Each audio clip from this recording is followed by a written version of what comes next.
오늘의 정치권 소식 두 분과 이야기 나눠보겠습니다. 배종호 세한대 교수 그리고 차재원 부산 가톨릭대 특임 교수와 함께합니다. 두 분 어서 오세요. 안녕하세요.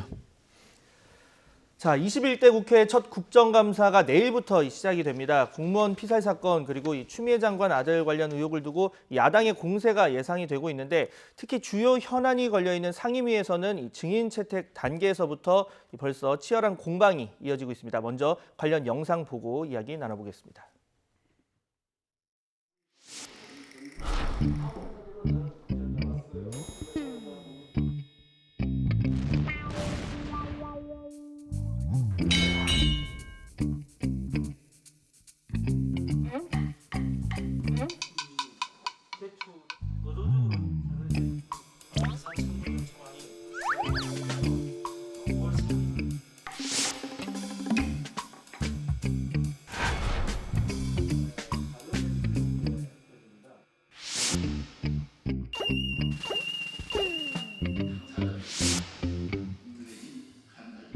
추미애 장관 아들에 대한 무조건적인 감싸기에만 올인하는 민주당의 행태와 국정감사장을 정쟁화하겠다는 의도로밖에 비춰지지 않습니다.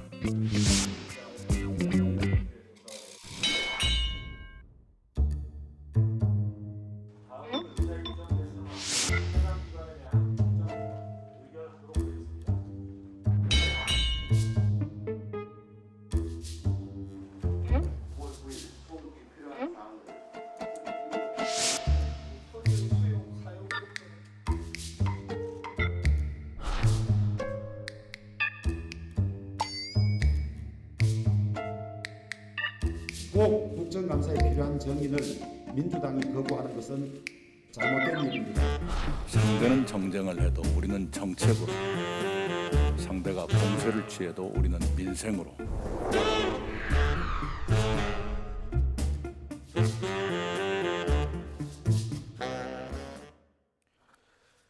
네, 방금 보신 것처럼 가장 대립각이 큰 게 바로 이 국방위 부분입니다.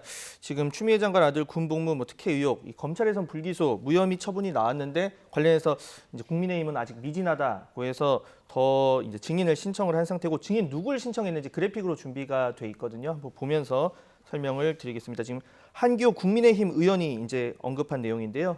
예, 지금 서 씨가 이 카투사로 복무할 당시에 당시 대령 그리고 의혹을 처음 제기한 당시 당직사병 등이 본인이 직접 이 국정감사에 나와서 증언을 하겠다 이런 언급을 이 한기호 국민의힘 의원이 한 상황이고 이에 대해서 여당은 한 명도 받아들이지 않았습니다. 이 부분 먼저 짚어볼게요. 지금 이제 국감의 좀 본래 기능이 제대로 좀 발휘가 됐으면 좋겠어요. 네. 행정부에 대해서 전반적으로 좀 감사를 하는 그런 식으로 가야 되는데 지금 여당에서는 야당, 특히 이제 국민의힘이 정쟁 국감을 하고 있다라고 반발하고 있고 또 국민의힘에서는 민주당, 여당이 방탄 국감을 하고 있다라고 반발하고 있거든요. 그래서 지금 내일부터 20일 동안 이 국감 일정이 시작이 돼야 되는데 지금 이제 국방위원회 같은 경우는 아직 국감 일정이 잡혀지지 않았어요. 예. 왜냐하면 국민의힘에서 10명의 증인 참고인을 불러야 되겠다라고 하니까는 안 된다라고 얘기를 하고 있어요. 민주당에서는 그게 이제 추미애 장관 아들 군대 병가 휴가 문제 관련의 의혹 관련인데 이 부분은 이제 아시겠지만은 지난해 12월 추미애 법무장관 후보자 청문회 때부터 계속 문제가 돼가지고 올 1월에 국민의힘에서 고발해가지고 결국 이제 대대적인 압수수색하고 검찰 수사 결과 특히 이제 핵심 4명에 대해서 혐의가 없다라고 이제 무혐의 그래서 불기소 처분했지 않습니까? 네. 그래서 이걸 다시 또 이제 국감에까지 끌고 간다면은 10개월 이상 계속 가는데 정치적인 문제는 정치적인 문제로 해결해야 되는데 정치의 영역에서 사법의 영역, 다시 사법의 영역에서 정치의 영역으로 도대체 언제까지 이게 계속될 것인지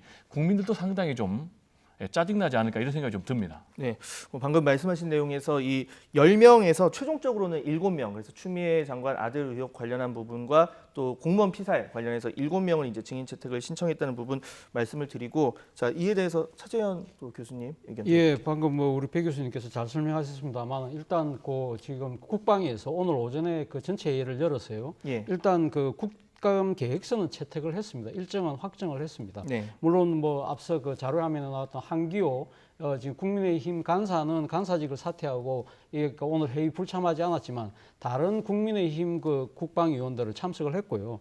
여기서 뭐 사실 또 다른 또 논쟁이 된 것이죠. 그러니까 민주당 의원들은 좀 그만 좀 우려 먹으라는 식으로 아주 직설적으로 이렇게 이 국민의힘이 이 사안 자체를 너무 이렇게 정치적으로 몰고 가는 거 아니냐 그렇게 지금 주장을 한 반면에 또 국민의힘은 뭐라고 이야기했냐면 올챙이 시절 생각 좀 해라. 그러니까 과거 본인들이 민주당이 야당일 때, 예. 야당 시절에 국정감사 때 어떻게 응했느냐 그 모습을 한번 떠올려보라는 이야기인데요. 결국 사실 어떻게 보면 서로 다 역지사지만 하면 타협할 수 있는 문제가 아니겠습니까? 그래서 결국 이 정의 문제는 오늘 결국은 이 정의는 채택하지 않고 일단 국정감사 계획서는 채택을 했습니다만 오늘 민홍철 국방위원장이 뭐라고 이야기를 했냐면 국감 도중에라도 좀 더 논의를 해보자. 그렇기 때문에 이 지금 정의 문제는 아마 국감이 아마 향후 진행되는 과정에서 좀 필요성이 좀 더 부각이 될 경우에는 여야 간 타협의 여지는 있다는 생각이 듭니다. 그런데 그럼에도 불구하고 저는 약간 여당의 그 태도에 대해서 조금 좀 더 비판적으로 좀 보고 싶은 부분이에요.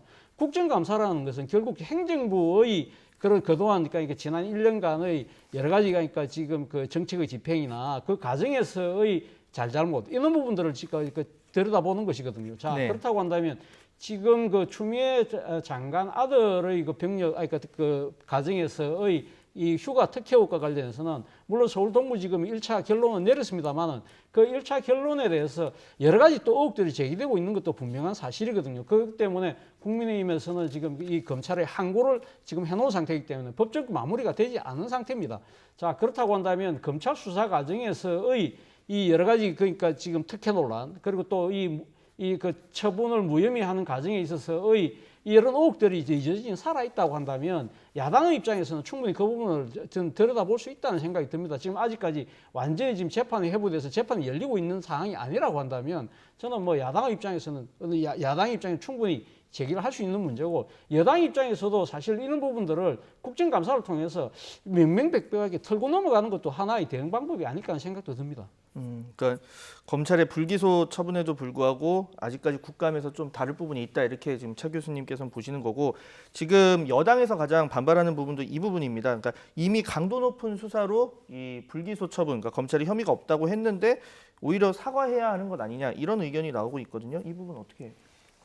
저는 이제 우리 차 교수님하고 좀 생각이 다른 게 정치권에 수사권이 없거든요.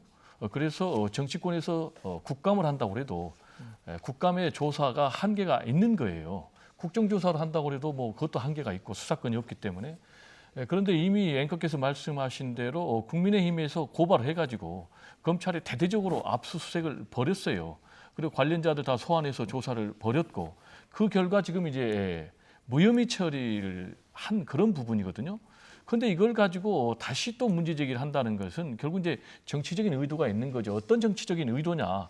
결국 이제 지금 국민의힘에서는 검찰 개혁, 공수처 출범에 대해서 기본적으로 반대하는 것 아니겠습니까?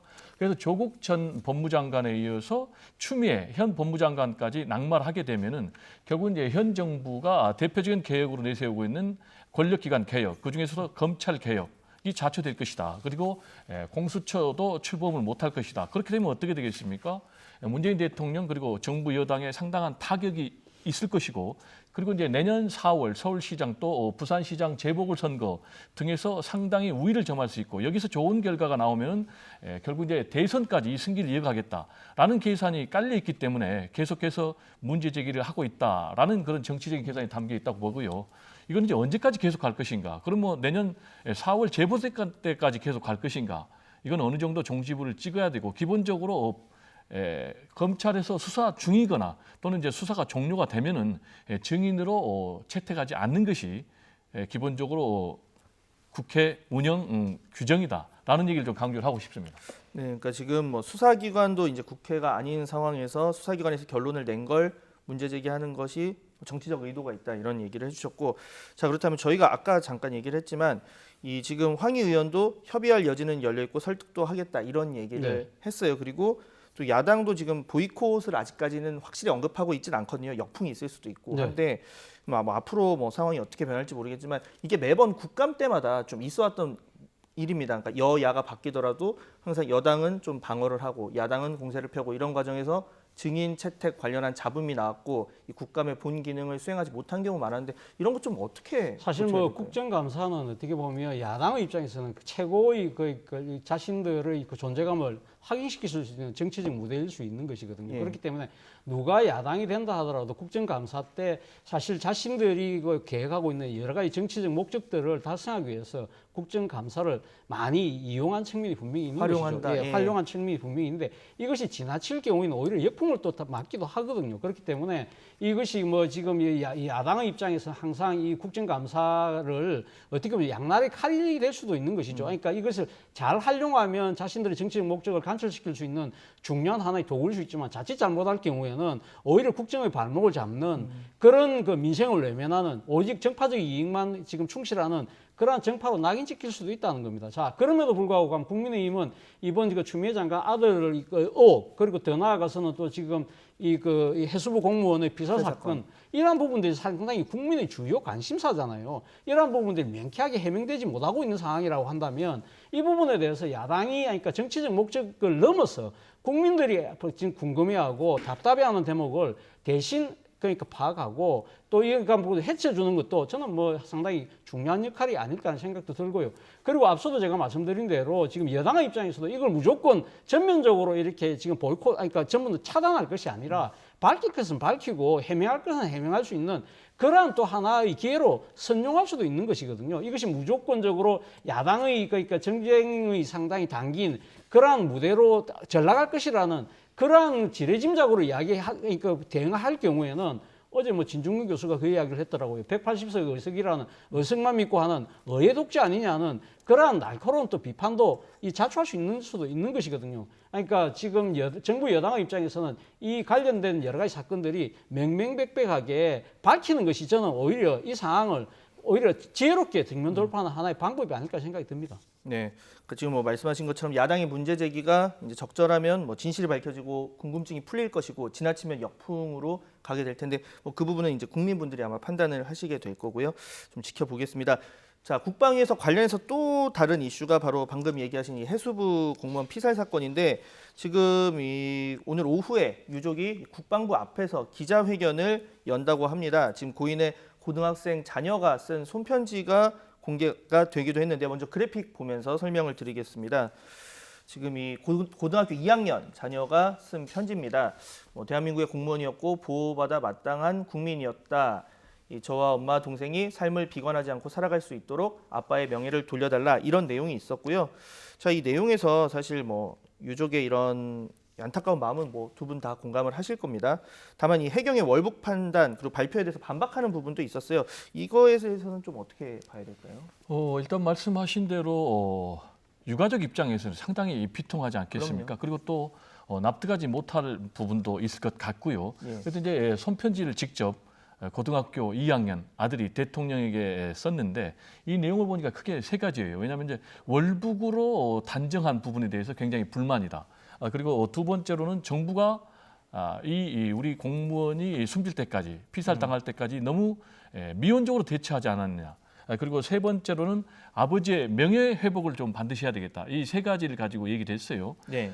그래서 이제 특히 이제 가족 입장에서는 시신이라도 좀 찾게 해달라. 그런 부분은 저는 이제 충분히 공감이 가고 정확한 진상 규명을 좀 알게 해달라. 이런 부분도 저는 상당히 공감이 가요. 그리고 아직 정확한 진상 규명이 밝혀지지 않은 상황에서 월북자로 단정하는 이런 부분은 저는 이제 상당히 문제 제기할 필요가 있다라고 보는데 이 이제 쭉 편지를 보면은 가장 제가 좀 납득하기 어려운 부분은 이 나라의 잘못. 그러니까 이제 본인의 아버지가 북에서 결국 피살당하고 시신이 훼손된 이 모든 부분을 나라의 잘못으로 단정을 했거든요. 그러면 이 부분이 과연 설득력이 있는가라는 부분에 대해서 저는 좀 상당히 좀 회의적이고요.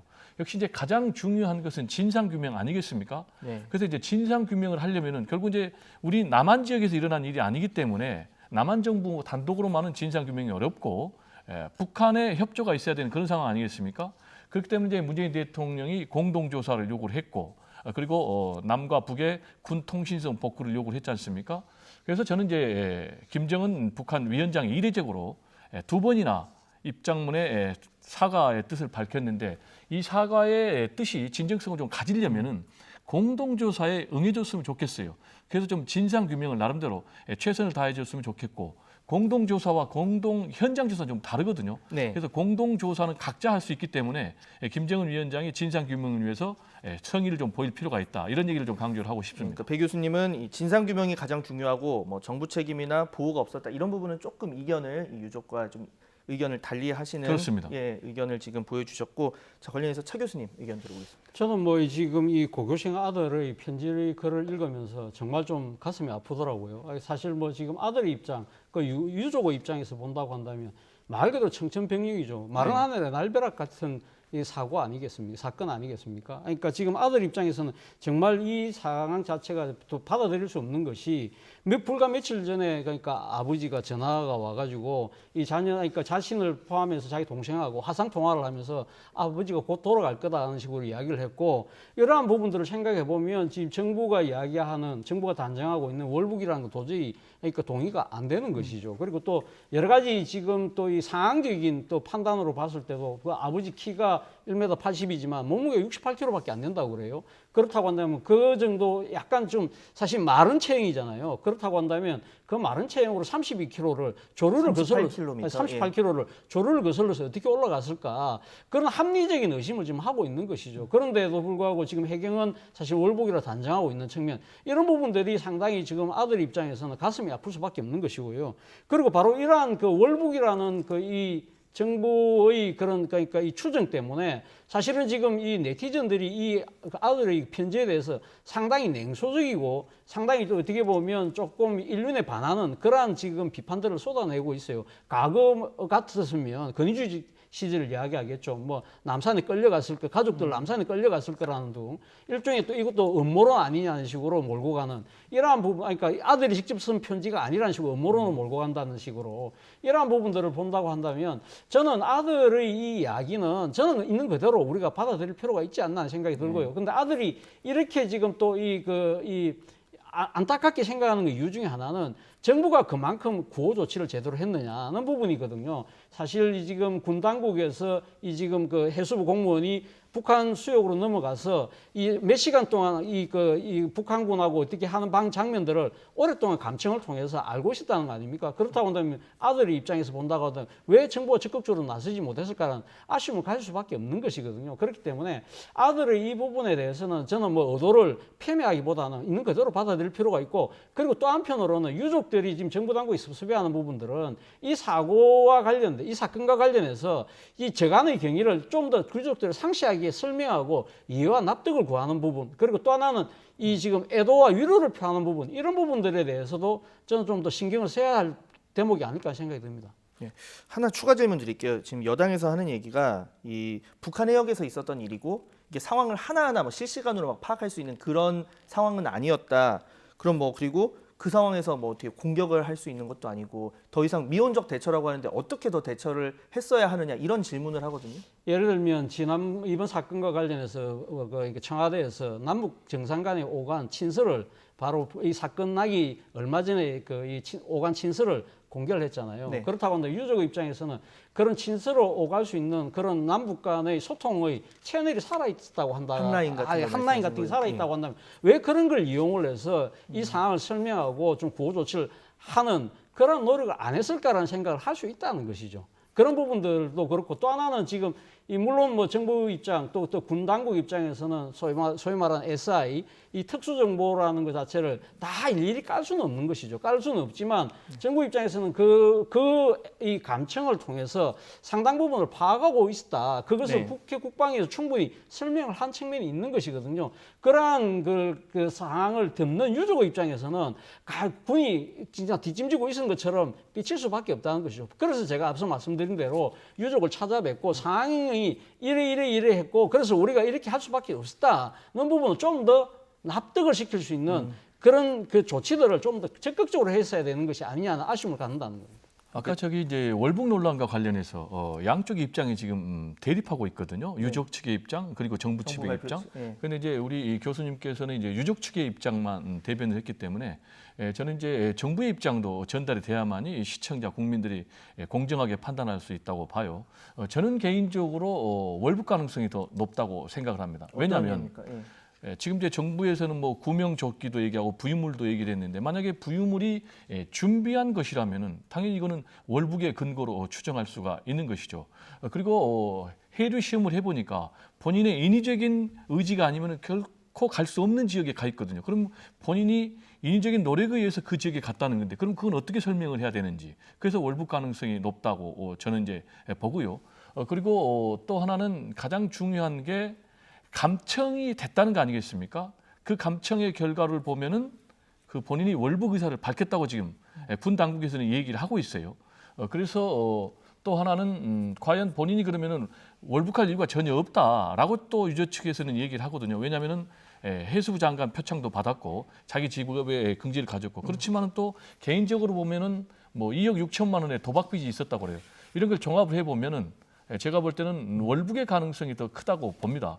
그래서 이제 가장 중요한 것은 감청의 결과가 있다면은 그 결과를 유족들을 불러다가 비공개로 그리고 또 보안을 유지하는 전제로 차라리 좀 보여주면 이 문제가 정리가 되지 않을까 그런 생각이 들고 유족 측도 그러고 또 정부 당국도 그러고 아직 정확한 진상 규명이 완료되지 않은 상황에서는 월북이다 아니다라는 단정을 내린 것은 상당히 좀 자제해야 된다. 신중한 자세가 필요하다. 저는 이런 얘기를 좀 강조를 하고 싶습니다. 그러니까 해경이 발표를 했었는데 이 부유물과 발견 지점 그리고 뭐 감청 내용 이런 부분을 봤을 때 이제 좀 월북 쪽에 이제 그 의견이 좀 기울어진다 이런 얘기를 이제 해 주셨는데 다만 단정적으로 아직 발표를 하기는 좀 그렇다고 얘기를 해주셨고 자 그렇다면 지금 뭐 사실 방금 얘기하신 그 감청 파일 그리고 녹화 파일 공개를 오늘 국방부에 요구를 할 계획이라고 해요. 근데 궁금한 게 이게 공개를 해도 되는 건지 그렇다면 저희가 어떤 루트로 입수를 했는지가 또 드러날 수도 있는 거고 그리고 만약에 공개되면 진실에 접근을 할 수 있을지 이 부분 교수님 어떻게 됩니까? 일단 뭐 유족들이 오늘 오후 3시에 국방부 앞에서 기자회견을 한다고 그래요. 그래서 앞서 말씀하신 것처럼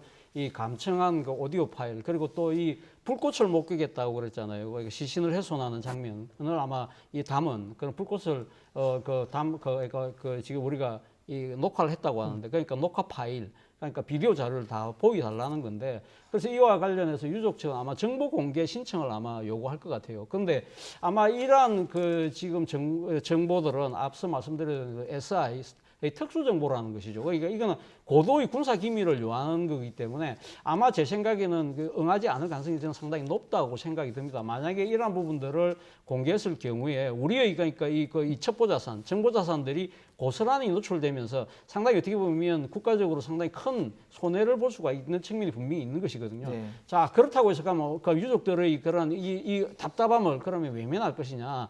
저는 아까 우리 배 교수님 좋은 그 말씀하셨다고 생각하는데 유족들에 대해서는 유족들에 한해서 비공개 비밀 유지를 그러니까 이 지금 하겠다는 각서를 받고 제한된 범위 안에서 그러니까 유족들을 그러니까 납득하고 해명할 수 있는 그러한 그 차원에서는 저는 좀 보여줄 필요도 있지 않나 생각이 듭니다. 앞서 제가 말씀드린 대로 유족들의 이 답답함과 억울함을 해소할 수 있는 그 이야기는 그냥 일방적으로 그 발표할 것이 아니라 이 나름대로 구체적인 근거를 갖고 보여주고 그러니까 이해와 그러니까 그 이걸 구하면 전 충분히 가능할 수 있다는 생각이 들거든요. 그렇다고 한다면 제한적 범위 내에서 비밀 유지를 한다는 조건 안에서 저는 뭐 공개도 되지 않을까 생각도, 그러니까 보여줘도 되지 않을까 생각이 듭니다. 그 두 분 모두 이 제한적인 조건을 걸고 뭐 공개를 해서 그러니까 어쨌든 유족분들이 바라는 건 정부가 뭐 완벽한 정답은 아니더라도 어떻게 정답에 접근했는지 그 과정을 좀 그렇죠. 보여주는 게 중요하다 이렇게 이제 유족분들도 요구를 하고 있으니 그런 부분에서 노력이 필요하다 얘기를 해주셨습니다.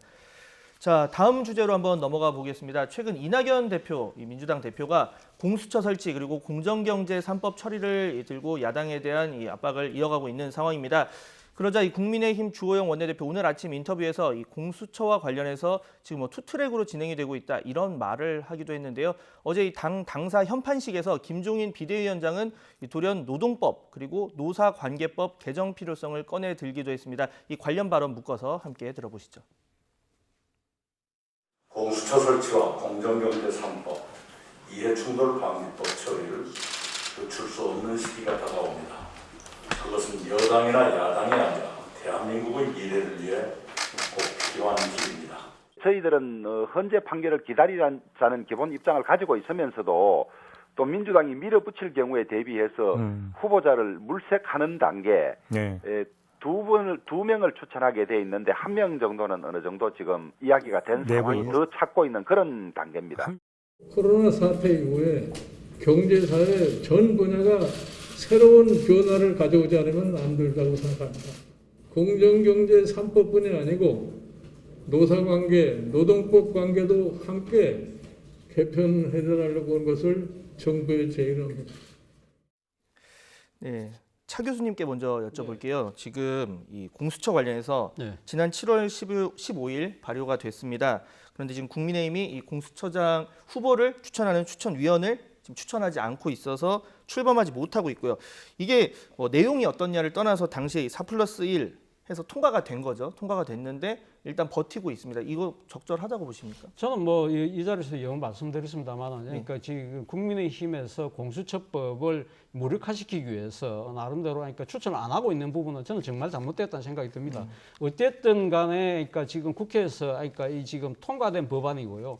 지금 그러니까 지금 실효적으로 지금 이 효력이 발생하고 있잖아요. 그런 부분들에 대해서 말씀하신 것처럼 7월 15일로 원래 지금 이 기구 발족이 돼 있는데 이걸 갖다가 지금 국민의힘이 추천권을 행사하지 않음으로써 사실상 무력화시키고 있는 부분은 명백하게 저는 법을 위반하고 있다는 측면이거든요. 그런 부분들은 아무런 어떠한 명분으로도 저는 상당히 그러니까 지금 용납이 될 수 없다.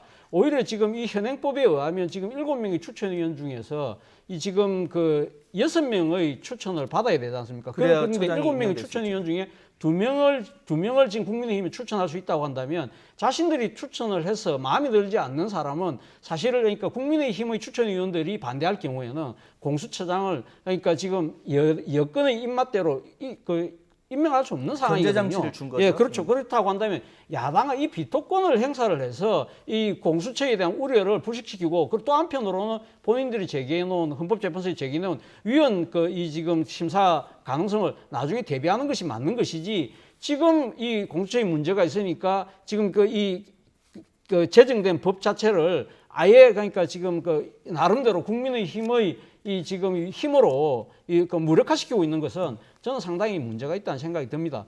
자, 그럼에도 불구하고 지금 주호영 원내대표 입장에서는 사실 지금 이렇게 버티는 이유 중에 하나는 이번에 지금 이 공수처 아직 시행도 안 했지만 지금 이 국민의힘이 지금 비토를 통해서 지금 무력화시키고 있으니까 여당에서 지금 공수처 개정안을 지금 내놨잖아요. 이 개정안에 대해서 이 개정안을 계기로 해서 대법원과 경찰에서도 이 지금 공수처에 대해서 상당히 나름대로 문제를 제기하고 있으니까 이것이 우리한테 상당히 여론이 좋은 거다. 이 찬스를 좀 활용하자는 생각이 아마 강한 것 같아요. 그럼에도 불구하고 앞서 제가 말씀드린 대로 지금 이건 정도가 아니다. 그것은 오히려 더 큰 정치적인 아마 후폭풍을 자초할 수도 있다. 그럴 경우에는 진짜 더불어민주당 입장에서는 야당의 비토권마저 무력화시킬 수 있는 이 개정안을 진짜 힘으로 통과시킬 가능성도 있기 때문에 드리는 말씀입니다. 네, 그러니까 지금 얘기를 요약하면 이 추천위원 잘 선정해서 견제장치 발휘하면 될 텐데 그렇죠. 이걸 뭐 헌재 판단 그러면서 헌재 판단 기다리면 될 걸 지금 헌재 판단 기다리겠다는 이유로 아예 추천조차 안 하고 있는 건 좀 문제가 있다 이렇게 얘기를 하셨고 사실 뭐 개정안 관련한 내용도 나왔는데 사실 지금 공수처 3달 넘게 표류하고 있는 상황입니다. 이 상황 어떻게 풀어야 될까요? 지금? 우리 차 교수님도 말씀하셨지만 굉장히 잘못됐죠. 이미 이제 국회를 통과를 했지 않습니까? 그러면은 법에 따라서 출범을 시켜야죠. 7월 15일 날 출범을 해야 되는데 아직까지 안 되고 있거든요. 지금 이제 주호영 원내대표가 공수처 관련해서 투트랙으로 진행하고 있다라고 했는데 그 투트랙이라는 게 이제 하나는 지금 왜 헌법재판소에 위헌법률 심판을 청구를 해놓은 상태고 또 하나는 국민의힘 목 공수처장 후보 추천위원 2명 중에 1명을 지금 골라놨다라는 얘기인데 그럼 이제 1명이 없으니까 결국은 안 하고 있다는 얘기인데 투트랙으로 진행하고 있는 것이 아니고 투트랙으로 방해하고 있는 것이죠. 그러니까 기본적으로 지금 국민의힘은 어떻게든지 공수처 출범을 저지하겠다라는 입장 아니겠습니까? 이미 이제 패스트트랙 처리할 때도 몸으로 저지됐고 그래서 이제 무더기로 기소가 된 이런 상황인데 과연 지금 이 시대 상황에서 검찰 개혁은 국민들이 요구하고 있는 그런 개혁 사안이거든요. 그리고 또 여론조사에보다 공수처 출범에 대해서 상당 부분이 찬성하고 있는 이런 상황인데 지금 막무가내로 방해만 할 경우에 과연 교수님께서도 얘기하셨지만 그 역풍이 결국은 국민의힘으로 돌아가지 않을까. 21대 총선에서 결국 이제 참패했는데 그 참패 이유가 여러 가지가 있겠지만은 결국은 발목 잡기도 상당한 원인 중에 하나 아니겠습니까? 그래서 비대위가 구성이 됐고 또 비대위 구성을 통해서 김정인 위원장도 새로운 당의 모습을 보여주겠다라고 해서 지금 뭐 당명도 바꾸고 당의 색깔도 바꾸고 로고도 바꾸고 이런 상황 아니겠습니까? 그런데 계속해서 반대만 할 경우에 결국은 과거하고 뭐가 달라졌느냐? 반대만 하는 국민의힘이 아닌가 이런 생각이 들고요. 제가 볼 때는 이 부분에 대해서는 이제 더 이상 반대하지 말고 정상적으로 임해서 비토권이 있지 않습니까?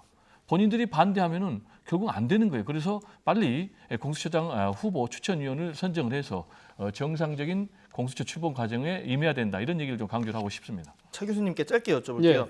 이 보통 뭐 조국 전 장관 그리고 추 장관 관련 의혹 제기할 때 여당의 주요 방어 논리가 그거였습니다. 그러니까 지금 검찰 개혁 반대하면서 그 실무 이제 책임자들 흠집 내려고 이렇게 한다.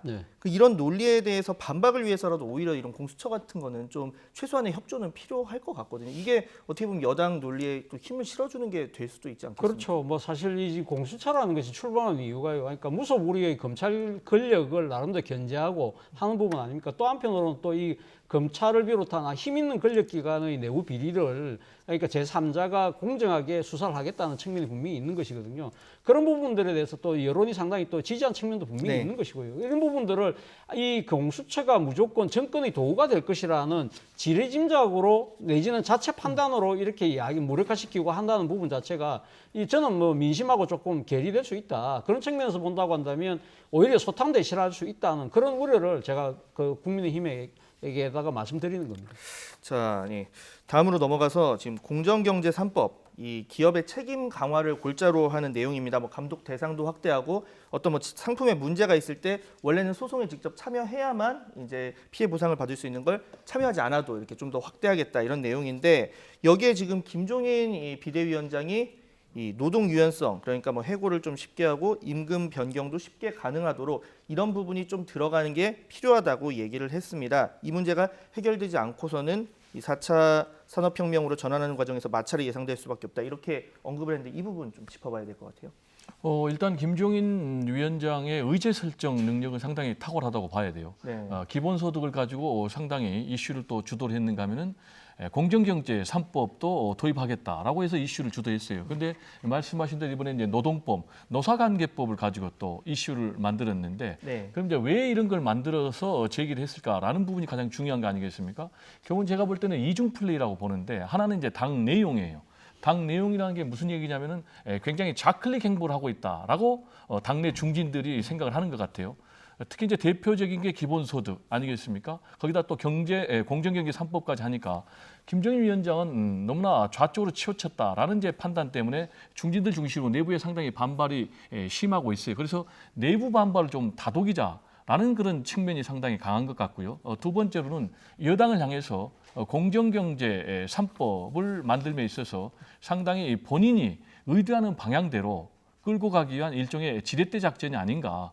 그러니까 이제 노동관계법을 가지고 공정경제 3법에 대해서 본인이 원하는 방향으로 끌고 가려는 그런 생각이 강하고요. 그리고 이제 마지막으로는 공정경제 3법이 무산될 경우에 아무런 소득이 없을 수가 있지 않습니까?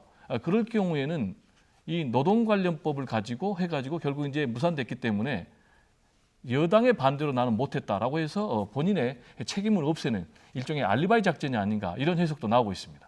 네.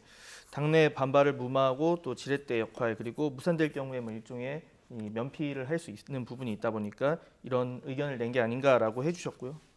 예, 뭐 저도 뭐 비슷한 생각인데요. 김종인 뭐 위원장은 앞서 말씀하신 것처럼 어젠다 설정 능력이 나름대로 하니까 다른 그 주요 정치인들보다 좀 탁월한 측면이 분명히 있는 것이죠. 그리고 또 하나는 이 본인이 지금 내세우고 있는 경제 민주화라는 정치적 브랜드가 일종의 재벌 개혁에만 초점을 맞추고 있는 것처럼 비치는 부분에 대해서 보수 세력 내에서 상당히 반발이 심하잖아요. 그렇다고 한다면 자신의 입장에서는 상당히 나름대로 정치적 균형감을 갖추기 위해서라도 노동계획을 언급할 수밖에 없다는 측면이 분명히 있는 것이고, 또 한편으로는 이 지금 노동시장의 유연화 또 뭐 임금 관련된 여러 가지 부분에 있어서 개선을 이야기하면서 내세운 것이 제4차 산업혁명이거든요. 지금 이 경제 상황 자체가 바뀌고 있다면 우리도 거기에 걸맞는 새로운 정책들을 내놔야 된다는 나름대로의 아젠다를 끌고 가겠다는, 그러니까 먼저 선점하겠다는 그런 측면도 분명히 있는 것이고, 그리고 또 한편으로는 제가 생각했을 때는 지금 공정경제 3법이 상당히 이번 아마 정기국회에서 아마 그 지금 그 통과되는 과정에서 상당한 정치적 논란을 내포하고 있는데, 이 과정에서 그 발생될 수 있는 여러 가지, 그러니까 그러니까 자신이 지금 찬성하고 있지만 당내는 지금 반대하고 있잖아요. 네. 이러한 부분들에 있어서의 당내에서의 나름대로 동의를 끌고 오기 위한 나름의 정치적 포석일 수도 있다는 생각도 듭니다. 자, 그런데 어쨌든 지금 문제는 이 김종인 비대위원장이 사실은 지금 이 경제 민주화를 위해서 지금 먼저 이 과제, 그러니까 정책에도 보면 여러 가지 정책들이 여러 가지가 있지만 그래도 우선순위라는 것이 있을 수 있거든요. 그렇다고 한다면 지금은 먼저 그 재벌 개혁이라는 부분을 먼저 하고 난 뒤에 노동 부분에 대해서 후진성을 뭔가 개선하는 방향 쪽으로 그 우선순위를 두고 갔으면 어떨까 하는 생각이 저는 좀 개인적으로 듭니다만, 이걸 갖다가 지금 똑같은 가치로 이렇게 던짐으로써 오히려 이 하나도 제대로 안 되는 정책적 혼선을 불러일으킬 수도 있다. 그런 측면에서는 야당 입장에서는 아마 이 지금 국정 운영에 대한 책임이 없기 때문에 뭐 자신들은 이런 상황이 온다 하더라도 여당만 책임질 수 있다는 아마 그런 생각도 갖고 있다고 한다면, 저는 이런 생각 자체는 상당히 어떻게 보면 잘못된 생각일 수도 있겠다는 생각도 듭니다. 물론 이 김종인 위원장도 두 사안의 연계를 주장한 건 아니다 이렇게 선을 긋긴 했지만 뭐 그렇게 볼 수도 또 있는 측면이 있다 보니까 이런 얘기가 나오는 것 같습니다. 사실이 뭐 너무 일 열심히 안 하는 사람을 뭐 해고하는 거는 뭐 동료 직원도 뭐 반대를 하지 않겠지만, 이게 보통 그러니까 마음에 안 드는 직원 뭐 부당해고 아니면 노조에 참여한 직원들 해고 이런 식으로 이제 나쁘게 악용이 될까봐 그런 부분 우려하는 거거든요. 결국에 이런 법안을 내면 그 내용이 되게 중요한데 여당 일부에서는 이런 얘기도 있어요. 이게 알맹이는 없고 툭 던져버렸다. 그래서 우리가 어떻게 반응을 할 수조차 없다. 이런 지적 어떻게 보십니까? 그런 부분들이 상당히 일리가 있죠. 이제 공정경제 3법 같은 경우는 이제 구체성이 있지만 기본소득 문제, 그리고 이번에 노동관계법 관련해서도 큰 흐름만 얘기를 했어요. 근데 큰 흐름을 보면은 해고를 상당히 유연하게 하는 부분, 그리고 또 임금을 유연하게 하는 이 두 부분인데, 그 근거를 가지고 OECD 발표를 얘기를 했어요. 네. 141개국 대상으로 한 조사를 보니까는 고용 해고 문제 관련해서 우리나라가 102번째더라. 그리고 또 노사 관계는 우리가 130번째더라. 그러니까 해고하기 어렵다 이런 얘기시죠? 그렇습니다. 그리고 이제 임금의 유연성 관련해서 우리가 84번째더라. 이렇게 얘기를 했거든요. 그래서 이제 결국 다시 정리하면은 임금을 유연하게 하고 또 해고를 용이하게 하겠다라는 이제 그런 의미인데, 여기에 대해서 이제 지금 이낙연 민주당 대표를 중심으로 해서는 절대 반대다라는 얘기를 하고 있기 때문에, 특히 이제 뭐 거대 여당이 반대하면은 현실적으로 이게 통과될 수 없는 것 아니겠습니까? 그래서 제가 아까 말씀드린 대로는 이제 너무 진보적인 색채를 띈다는 문제 제기가 들어오기 때문에 일종의 균형 잡기, 그리고 당내 다두구기, 그런 측면에서 던진 카드가 아닌가.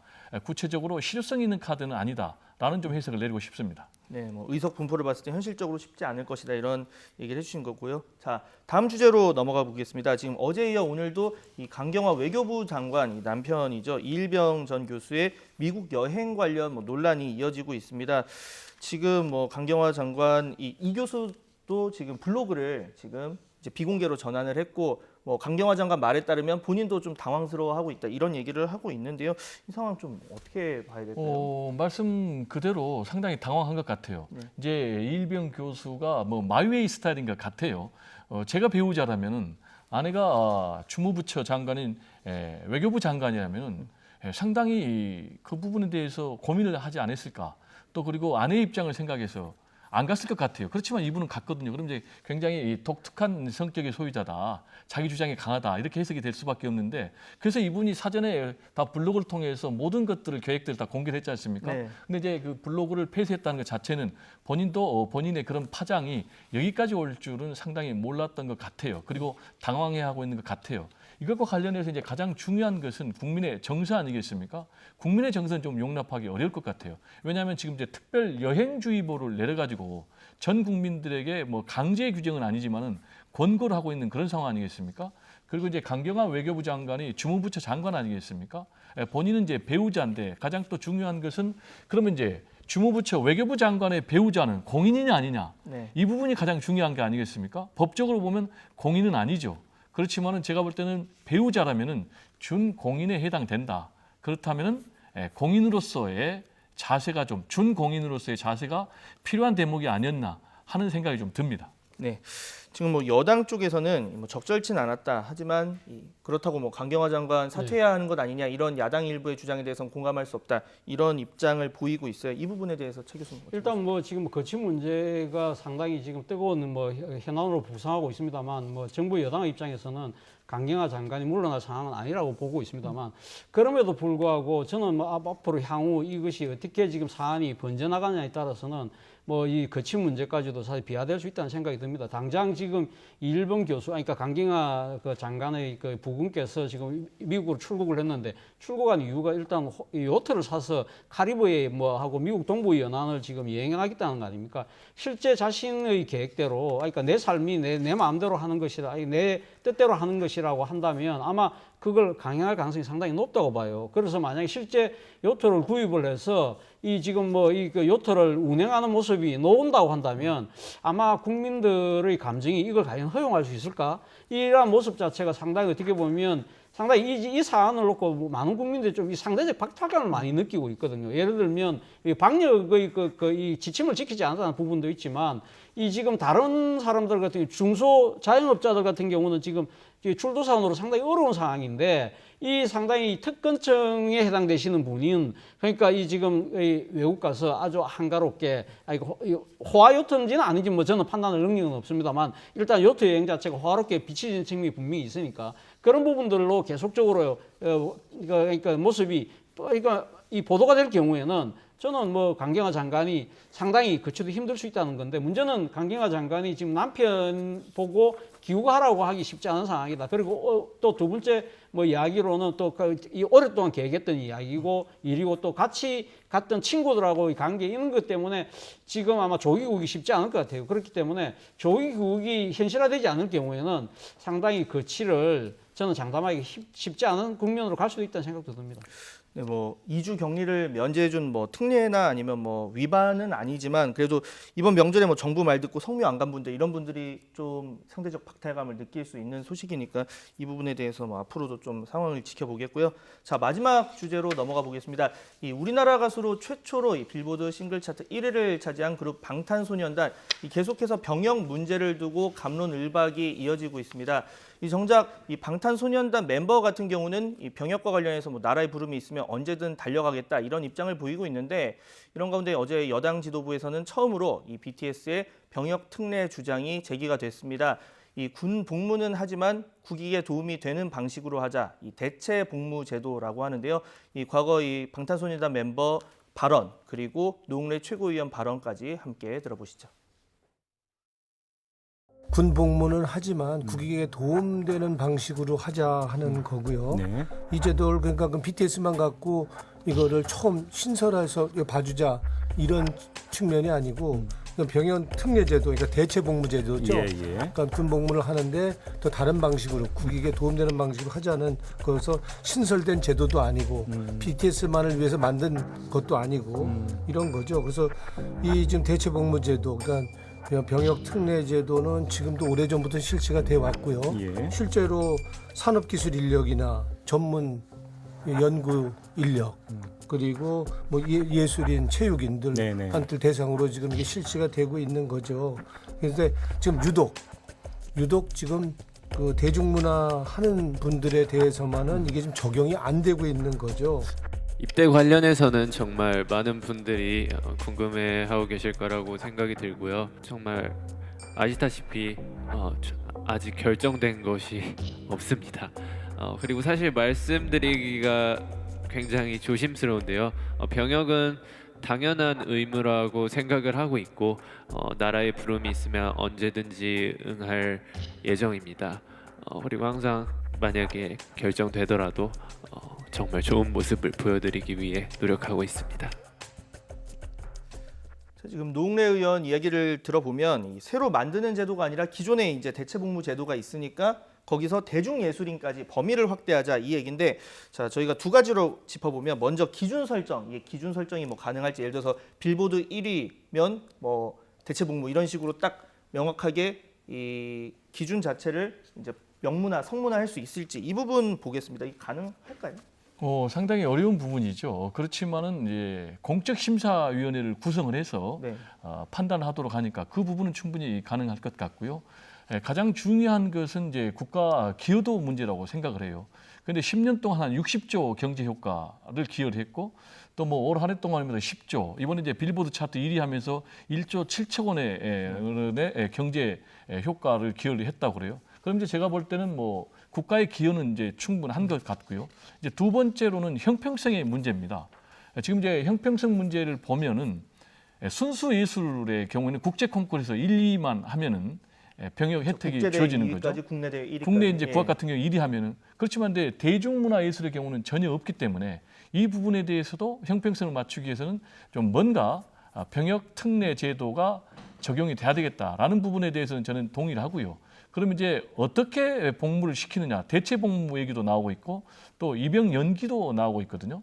즉 그 얘기는 무슨 얘기냐면 대체 복무는 뭐 독도 홍보를 시키자라고 이제 노웅래 의원이 얘기했는데 여러 가지 공익적인 역할을 맡기면 될 것 같고 입영 연기는 이제 무슨 얘기냐면 지금 이제 가장 나이 많이 먹은 이제 진의 경우에는 이제 올해 입대를 해야 되고 92년생인데 막내 같은 경우는 97년생이에요. 그러니까 네. 5년간의 갭이 되는 거죠. 그래서 5년 연기를 해주면은 한꺼번에 활동을 하고 한꺼번에 움직일 수 있다. 그래서 그런 부분에 대해서 뭔가 좀 국가에서 길을 열어주는 것이 재능을 통해서 애국할 수 있는 길을 만들어주는 것 아닌가 이런 생각이 좀 듭니다. 네.